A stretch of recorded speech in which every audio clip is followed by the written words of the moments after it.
What is the importance of destiny in our life? Are we born with certain things that we cannot change? And what can we change with our self-effort?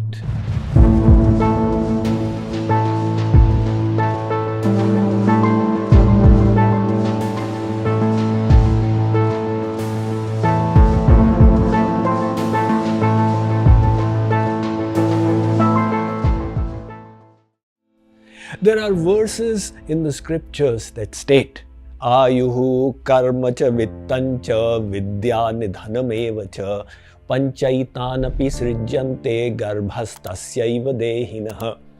This verse says that 5 things are determined upon birth. Ayu, karm, dhan, vidya, mrityu. Your lifespan, your actions, your wealth, your knowledge, and your death. So what is given to you by destiny, you will receive even if you don't put in effort. And no matter what effort you put in, you cannot get what was not written. That is why effort is in vain.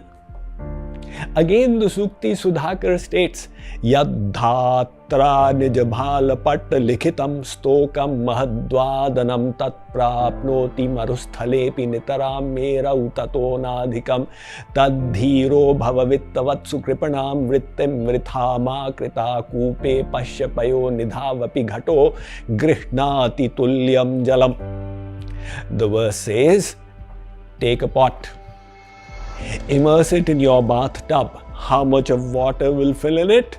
As much as big as the pot is. Now immerse it in the main tank of your house. Will you get more water filling in it? Absolutely not.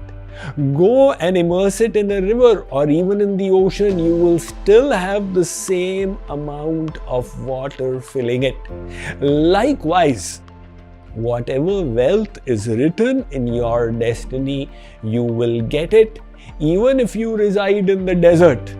And if you reside in Sumeru Parvat, the mountain of gold, you will not get more. So effort is futile. However, this is a very fatalistic attitude. And if we subscribe to this viewpoint, we will then not be inspired to put in our actions. So remember the 3 kinds of karmas. Compare them to a game of cards. Let me read about it to you from my latest book, Spiritual Secrets from Hinduism. What we get in life is a result of both the prarabdha and the kriyaman karmas. Compare it to playing a game of cards. The hand of cards that is dealt to you is fixed. However, how you play is up to you. If you are a good player, you can win with bad cards. Instead, if you play badly, you could lose even with good cards.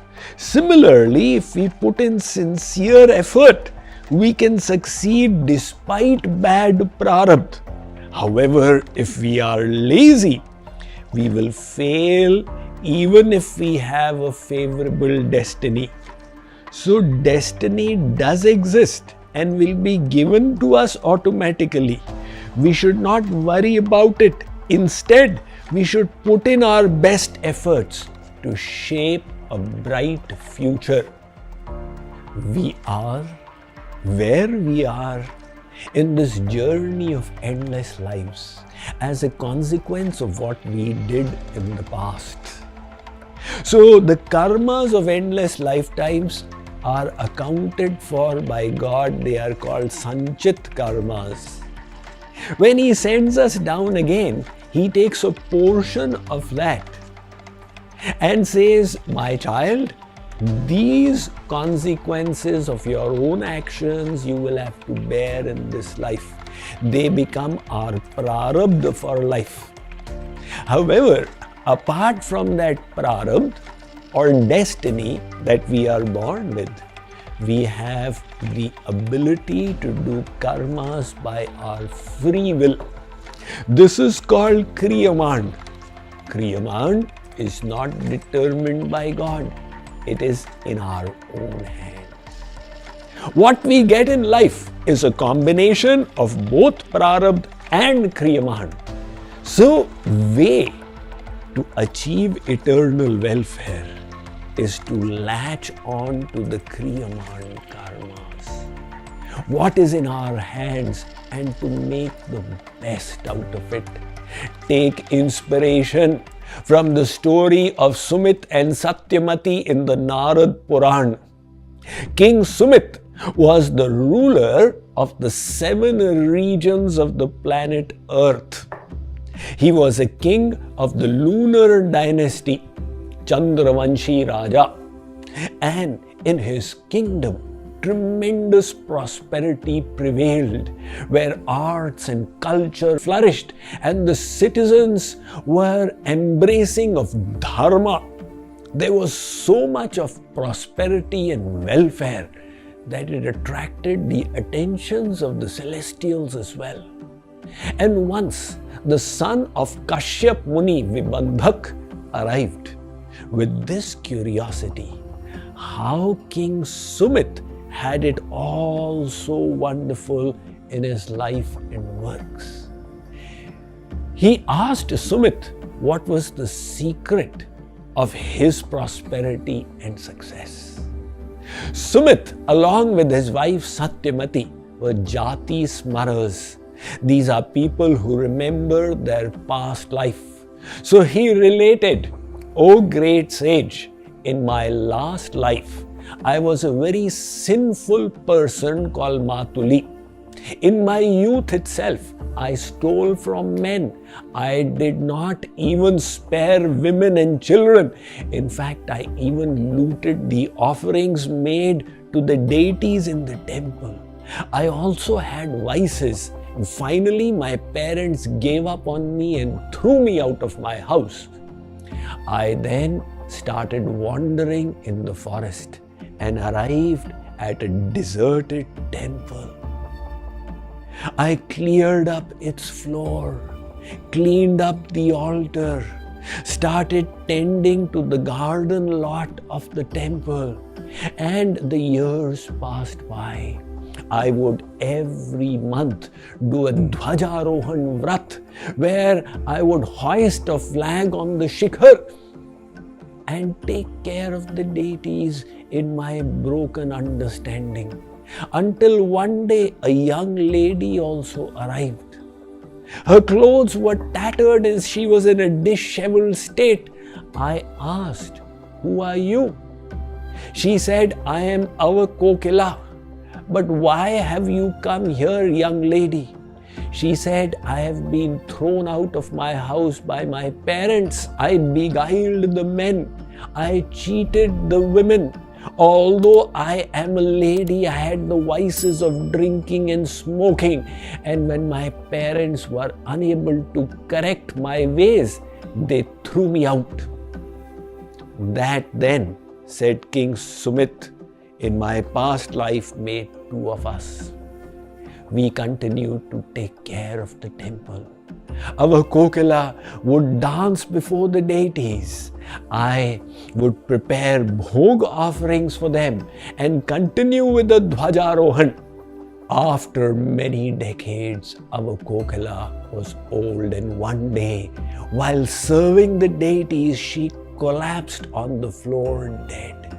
In grief from her separation, I also collapsed and suffered a spot death.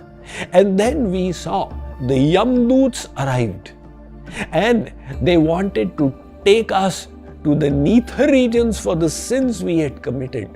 But before they could do so, the Vishnu Doots also came and intervened and said, "Look, whatever be the accumulated stockpile of their past sins, the power of their bhakti was such that they decimated them all.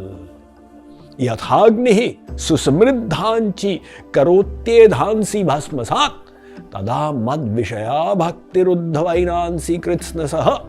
The Bhagavatam says, just like a stockpile of hay can be burnt with a little spark, likewise is the power of bhakti. It burns away the sinful reactions of your impious deeds of endless lifetimes. So consequently, the Yamdoots returned, and I and our Kokila were reborn in this world with knowledge, wisdom, and a pious mindset. So Vibandhak Muni blessed them, understanding how they had transformed their life by their devotion. This option is available to all of us. There is in our life an element of destiny, undeniably, but it can be overcome by self-effort. Let us say, for example, you are cycling and a hill comes ahead. Now the going becomes tough, but you don't stop. You strive and pedal harder and ascend the hill. Likewise, sometimes a bad prarabdha comes in your life. So you don't stop there. You increase the purusharth or the kriyaman and keep climbing. But remember, the uphill will end one day and the downhill will begin. Likewise, after the bad destiny will come the good destiny. When life becomes easier like a breeze, but even that will not remain. You will then return to flat ground. So the fruits of destiny will come on their own. You latch on to the efforts that are in your hands. Now some people make a big deal of finding out what their destiny contains. This effort is futile. You start visiting the astrologers and the jyotish. In this age of Kali, you will not find any astrologer who is talented enough to give you a description of your prarabdha perfectly. They'll tell you 10 things, out of which 3 to 5 will come right. In that, people create their faith. And finding out the destiny is also not advantageous. If Jyotishi tells you something bad, you will start worrying in advance, which will not serve in any purpose. If the astrologer tells you something good, you will become complacent. So that is why there is nothing to be gained in inquiring into your destiny. Instead of that, increase your purusharth. Chanakya Pandit says, Utsahavatam Shatravopi Vashi Bhavanti Nirutsahad Daivam Patita. You may have been born with a golden spoon in your mouth, as the saying goes, but if you remain lazy, you won't be able to cash in on the good destiny. Instead, you may have come into this world with bad prarabdha, but with sufficient self-effort, you can overturn it. Take inspiration from Chris Evans. He is serving a 25-year imprisonment term in the Seattle jail for having committed murder. Now, after a couple of years in jail, he decided that he had to do something to lift up his thoughts. Although he was incarcerated, the freedom to choose his thoughts still existed. And look what he did with that free will. He decided that the only noble and inspiring activity he could engage in, based on his terrible past and nature, being a high school dropout, was the activity of mathematics. He wrote to the Mathematics Society of Princeton and asked for a few of their issues of the Annals of Mathematics magazine. There were mathematical problems and he started working on them backwards, which means that whenever he would get stumped, he would learn the knowledge necessary to solve it, and then to understand, he would learn the knowledge necessary to comprehend it.